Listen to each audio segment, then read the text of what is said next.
plein milieu de la jungle thaïlandaise, 38 degrés à l'extérieur. C'est la survie. Oh là là, mais les gars! Tranquille, au couple, debout dessus. Ça commence à devenir un dress. I'm from France. Heure matinale que nous prenons 6h52 et on quitte Phuket. Là on va dans la montagne. On quitte le tourisme. On n'est pas venu là pour ça nous. On n'est pas des guignols. On est venu pour l'aventure.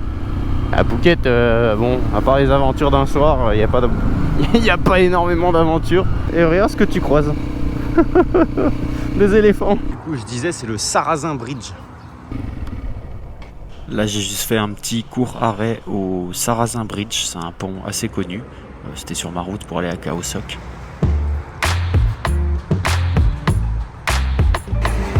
T'as la grosse route qui passe juste à côté. Continue de rouler, parce qu'on est là pour ça. Tant qu'il fait pas trop chaud encore.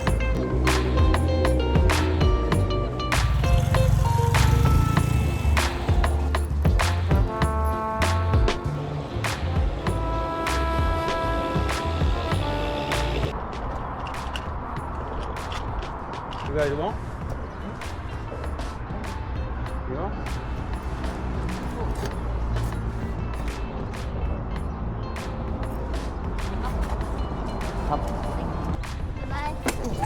Bye bye.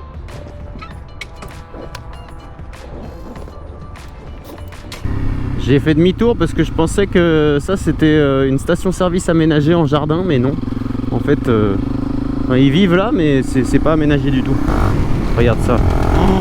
Oh ouais, j'arrive avec la 1290 là, mon pote. De la tartine.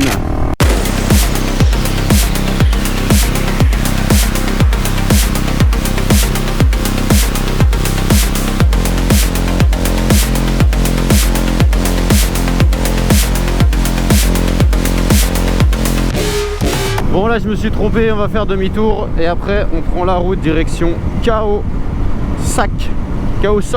Pardon. Ah, c'est vrai que c'est un peu le piège parce que la route elle est propre, mais tu peux avoir un chien ou un bœuf qui dort dans un virage, tu vois. Par contre les routes sont vraiment nickel. Petit village typique ici. On arrive à Takuapa.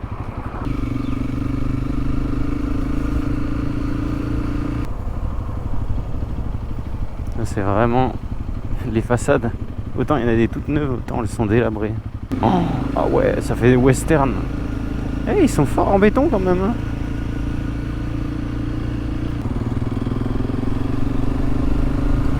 On va aller au 7-Eleven. On vient d'arriver à Takuapa. Ça va permettre de manger un bout parce que j'ai faim. Waouh, moto en plein soleil. Bill et boule.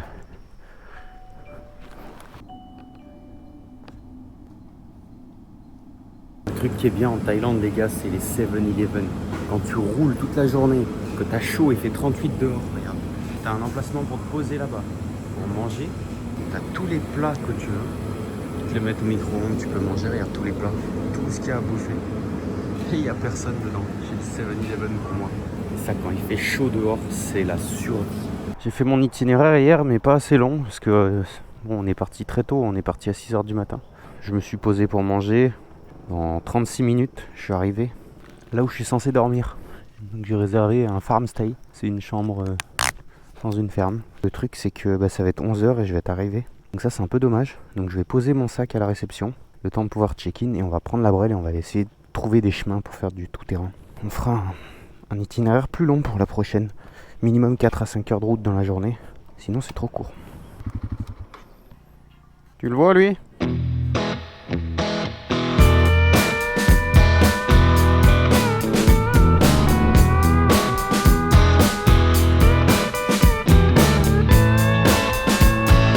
Oui, quel temps parfait les gars! Putain, c'est quoi ce bordel? Regarde ça, la route elle est belle, il fait beau, il fait chaud! Putain, c'est trop bien! En plus là, il n'y a pas de limitation, il n'y a pas de police! Tu peux rouler, ils s'en foutent ici! Ici, t'es libre!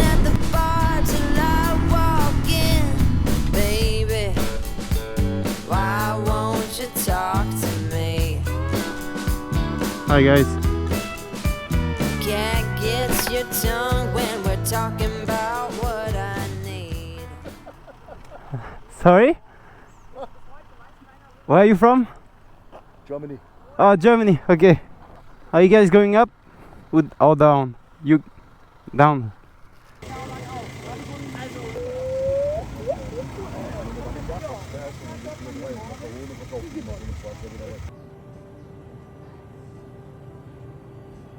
Les gars, dites-moi si c'est pas le paradis ici.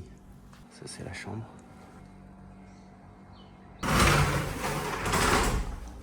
Regarde. Petite salle de bain privée là. On en parle de la marque de la robinetterie, les gars. Oh là là. Vue sur la montagne. C'est beau. Et là-bas, je sais pas ce que c'est. J'ai cru que c'était un R6. Non, c'est un 125. Là, t'es à ta petite terrasse privée. Et regarde la moto où elle est. Juste là.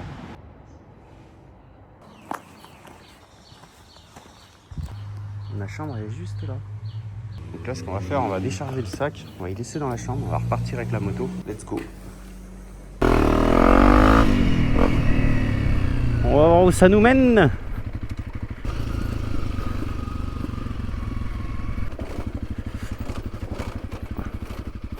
Ok, la caméra 360, elle va pas supporter le tout-terrain, je crois.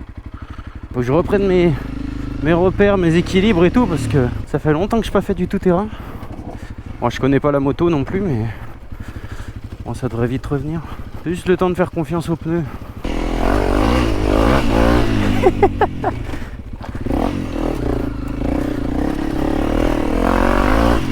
Ah ouais.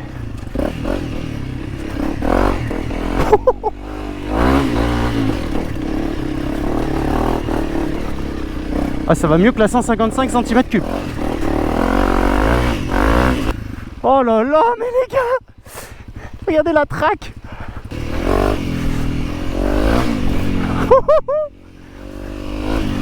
Ah ouais.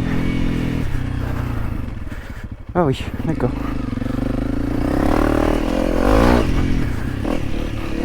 Waouh, regardez ça, la vue que j'ai. Je vais ranger la 360, elle va tomber. La prise en main, un tout terrain est pas mal. Hein, ouais, je crois que je suis arrivé chez quelqu'un. Bonjour.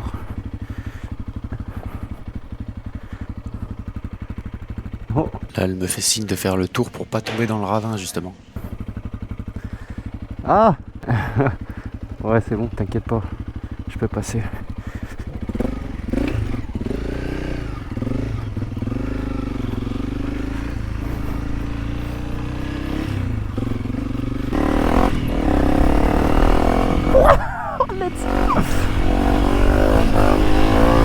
Elle me disait passe pas par là et tout. Mais c'est les paradis du off-road, les gars.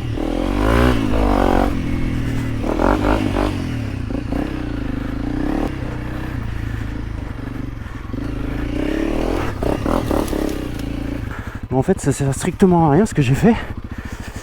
Parce que ça débouche nulle part.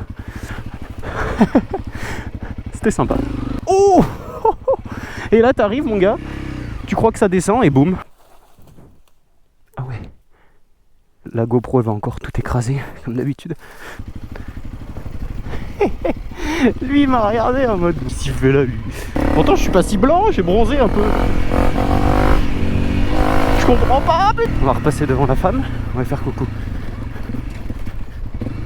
Ah, elle dort. Oh oh. Je me gêne quand je passe vers chez des gens, j'ai l'impression de gêner. J'ai l'impression de déranger, de venir faire du bruit dans leur tranquillité. Ils doivent se dire putain les touristes ils viennent jusque là maintenant, c'est quoi ce bordel? On était tranquille dans nos campagnes. Eh ben non, pas avec Alexis Opti les gars. Un petit bout de rivière, ça va pas être profond. Non. Dites-moi que ça va à un endroit cool. Ah ouais, il y a de la boue. Ça va être drôle.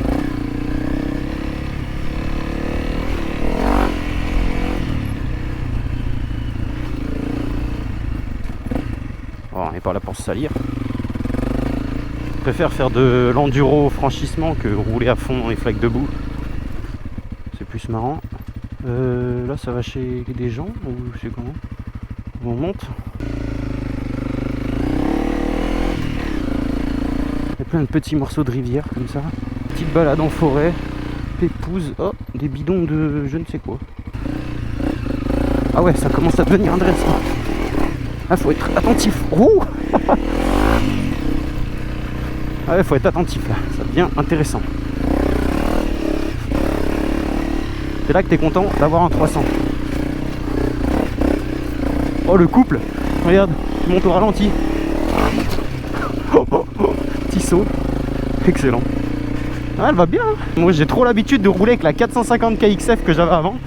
Tu roules à bas régime comme ça, ça tape de partout, t'as l'impression que tu as pété la boîte, tellement qu'il faut que c'est brutal. Là, tu peux rouler vraiment au ralenti, au couple, et la moto elle monte encore. Rush comme ça là, ça faut pas s'arrêter normalement, mais... Oula, c'est du fricot là. Bon, ça veut pas traduire. On dira qu'on savait pas. Ah ouais, ça y va là. Si ça y va, moi j'y vais.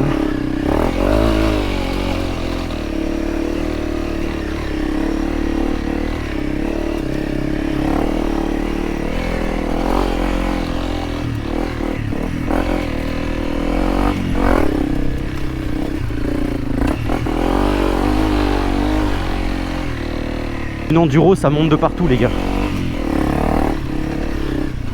Waouh, racine. Triche. Oula, je sais pas si c'était une bonne idée.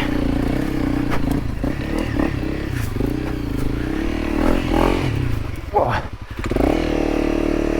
Allez, adhère. Là je suis trop crispé, ça fait longtemps que j'ai pas fait de tout terrain.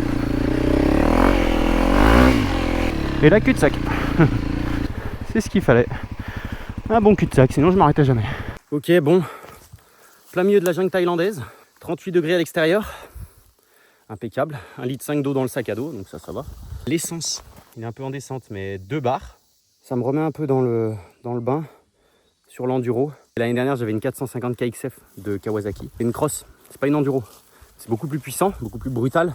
Mais par contre, sur des montées comme ça, là, prolongé, ça monte pendant longtemps et tu dois te placer, te changer de ligne à chaque fois, tu vois. En fait, tu dois choisir la meilleure trajectoire, passer sur les points les plus bas, des fois remonter sur les points les plus hauts. Si tu as de la roche en bas et de la terre à droite, tu vas chercher là où il y a du grip. Du coup, pour changer de trajectoire, pour se replacer, pour monter tranquille, au couple, debout dessus, tu te places, t'équilibres ton corps, tu jettes une jambe à droite, à gauche. C'est le top, c'est ce qu'il faut. C'est pas pour rien qu'ils ont fait des motos enduro, hein, tu me diras. Mais bon, je suis peut-être... beaucoup trop un débutant en enduro pour connaître tout ça. Je roulais plus en cross comme un gros bourrin jusqu'à maintenant. C'est pas celle qui a le plus de patates, tu vois. Après, tu peux acheter un 500 XC KTM. Mais bon, pour la Thaïlande, franchement, ça va bien déjà. J'avais la Honda XR 155 au Vietnam. T'inquiète, avec un sac de 15 kg à l'arrière, moi 90 kg, 105 kg sur la moto.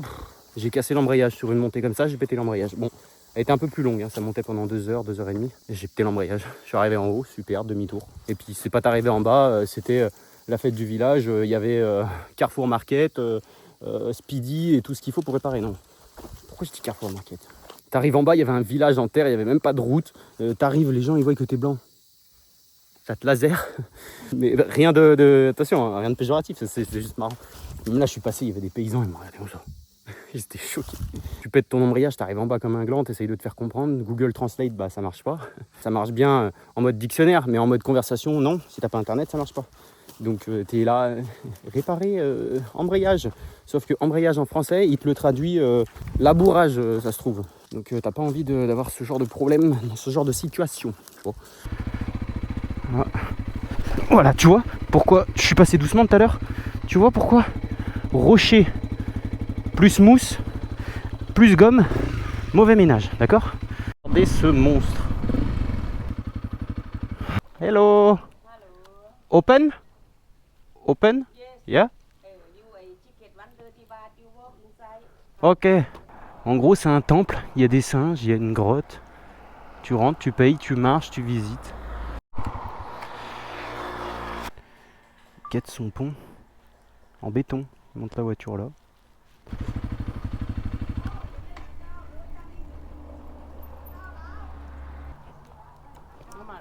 Full.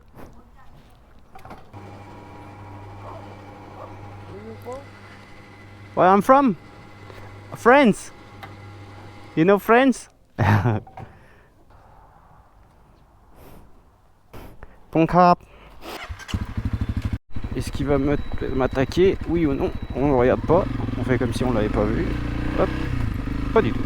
Touristique ici, j'aurais pas cru comme ça, mais...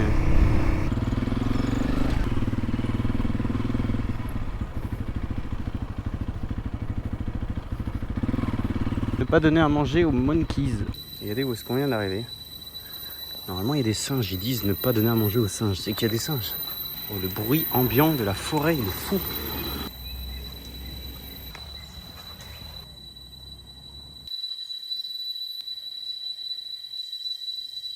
Ça, c'était un hôtel tout simplement où il y avait des singes dans le jardin, tout autour de l'hôtel. Je les ai filmés, je les ai trouvés marrants, je sais pas ce qu'ils mangeaient.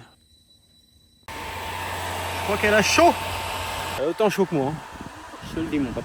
Je change la batterie de la GoPro, on y retourne. Les gars, j'ai trouvé un urbex. Wow. Regarde le petit pick-up. Mais non. Mustang. On va finir par les trouver nos tracks, hein, les gars. Peut-être qu'il faut sortir un peu du centre, mais c'est ce que je fais en fait. Là, j'ai vu qu'il y avait un chemin dans le virage qui partait. Après, j'ai toujours peur de débouler dans des propriétés ou je ne sais où. Là, il y a du canoë. Ah ouais.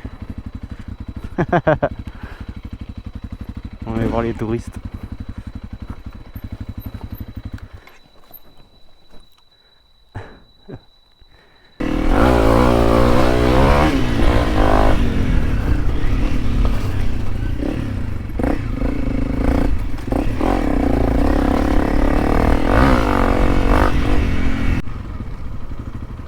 Peut-être le chemin là-haut. Ça, hein. Dans les plantations. J'ai des petits problèmes dans ma plantation. Pourquoi ça pousse pas? Moi j'ai planté banane. Banane ça pousse pas. Bon, j'ai passé à peu près tout l'après-midi à tourner en rond, à chercher des chemins, mais bon, en vain, je me suis rendu à la salle, à la Jungle Gym, pour m'entraîner avec des poids en bois.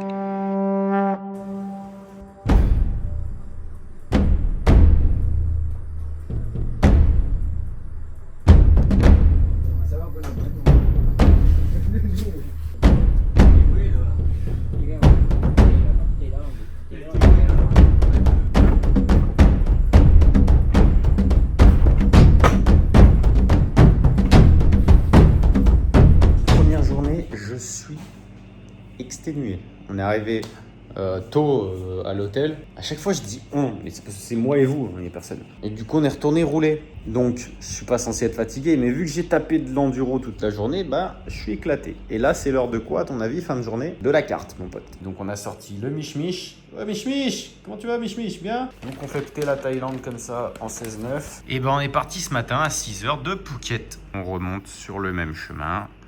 D'accord. Et ben on a longé la côte. Voilà, on a longé la côte. Je suis monté trop. Takuapa. Je suis monté jusqu'ici en fait. Takuapa. Et après, je suis redescendu. Mais la carte n'avait pas faite comme mon téléphone, c'est abusé. Actuellement, je suis ici, à Khao Sok. Par ici, si je dis pas de bêtises, on s'est arrêté Sarazin Bridge. Donc c'est le pont. Et ensuite, on a continué de monter jusqu'à Khao Lak. Je me suis même pas arrêté, il n'y avait rien à faire.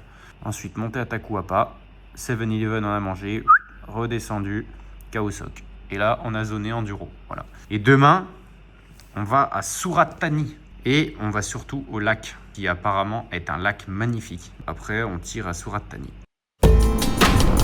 Regardez le paysage, magnifique.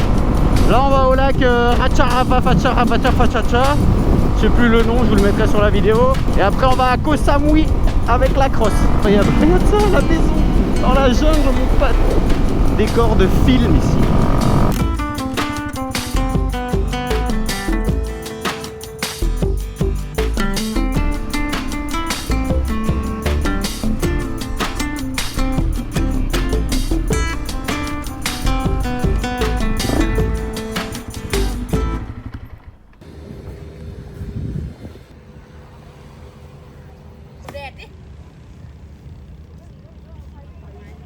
Un Jaeco.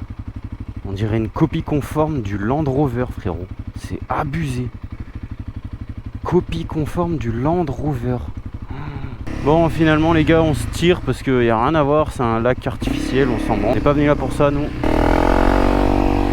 Le lac en question, il est magnifique à visiter, mais c'est juste que je voulais rouler et pas faire une journée bateau, tout simplement. Bon là les gars, c'est pas très marrant, on est en train de traverser la ville de Surat Thani. Apparemment, il n'y a absolument rien à faire dans cette ville. Il fait 1500 degrés, il y a des feux rouges toutes les 5 minutes. Les feux rouges, ils durent 1 heure. Je fonds en plein soleil. Encore, ça va, j'ai enlevé le blouson. J'ai un t-shirt. Mais c'est hard. Donc là, je vais vite m'esquiver de cette ville-là. M'arrêter manger. Et après, on tire direct à Koh Samui. On va aller se foutre sur une île un peu. Parce que moi, le béton, j'ai du mal. 115 secondes le feu. 115 secondes. Ah ouais. Dans ce pays où tu peux rouler à contresens sur le trottoir, sur une 3 voies. Donc autant en profiter, j'ai envie de te dire.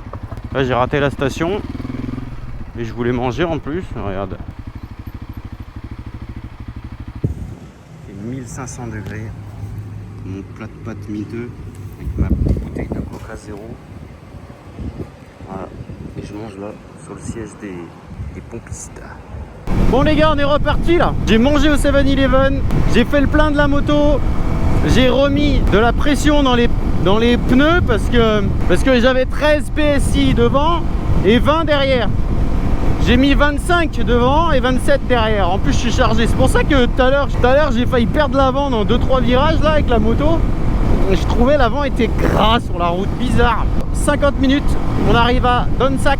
Et une fois qu'on est à Donsak, on prend le bateau et Koh Samui. J'ai trop hâte. V23, la marque Cherry, un R en plus et ça ferait cerise. Sympa ça. Noir mat, grosse jante vénère. Oh, il a mis des jantes en acier dessus frérot. Ah ouais. Hello. Koh Samui? Buy ticket? No ticket. Ok, thank you. Hello. Koh Samui, please.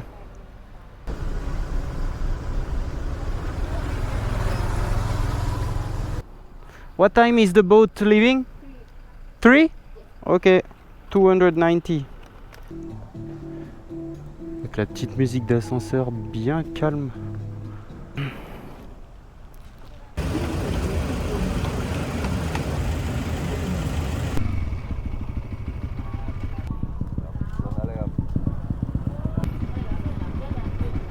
Let's go les gars, on embarque après 1 heure d'attente. Il faut savoir frérot. Droite, gauche. Moi je pensais qu'il voulait que je me serre pour que je laisse passer l'autre derrière.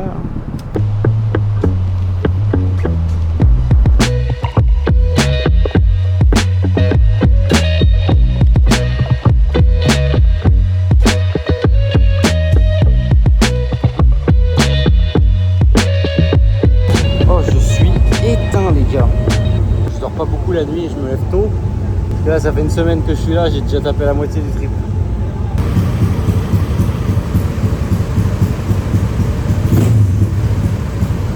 Ça y est, on a débarqué sur l'île, je suis désolé, j'ai une voix un peu éclatée parce que je suis pas super en forme là actuellement, mais on va essayer de se reprendre. Là on va direct à la chambre d'hôtel parce qu'il est déjà 17h20, poser les affaires, tout ça quoi.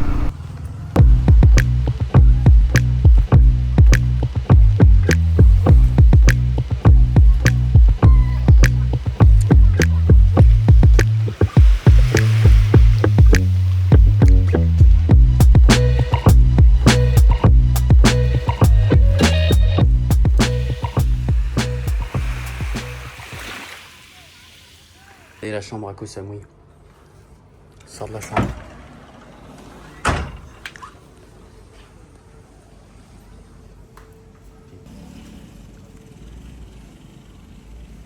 Bon les gars, je vais profiter de ma plage privée pour marquer la fin de cette vidéo. C'était un sacré trajet depuis Phuket et ensuite Khao Sok et maintenant Koh Samui. Et franchement excellent, le trajet était fou. Hier on était en plein dans les montagnes en train de faire de l'enduro et tout. Et là on est en bord de mer sur une île. C'est une folie.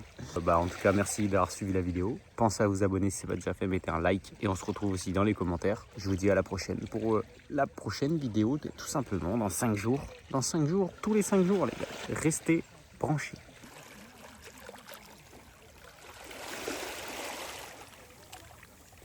Je vous ai pas raconté, il s'est passé un truc gênant mais marrant. J'arrive pour récupérer la chambre, il y avait le gars à l'accueil et il me dit ouais attends, faut que j'envoie un message de ce que j'ai compris au propriétaire de l'hôtel, enfin celui qui gère quoi. Il commence à parler sur WhatsApp avec et tout, il me dit assis-toi là sur le canapé. Je m'assois 2 minutes, j'avais trop chaud.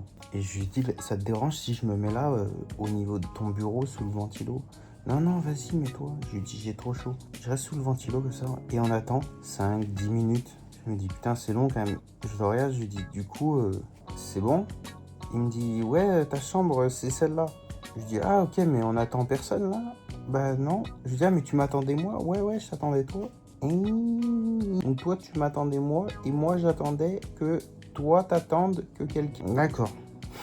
En fait, il voulait pas me déranger. Il avait vu que j'avais chaud, il voulait me laisser sous le ventilateur tranquille, pas me déranger, tu vois, en mode il attendait que j'ai moins chaud pour qu'on puisse partir et qu'il me monte la chambre. D'une telle gentillesse, qu'il soit béni ce gars.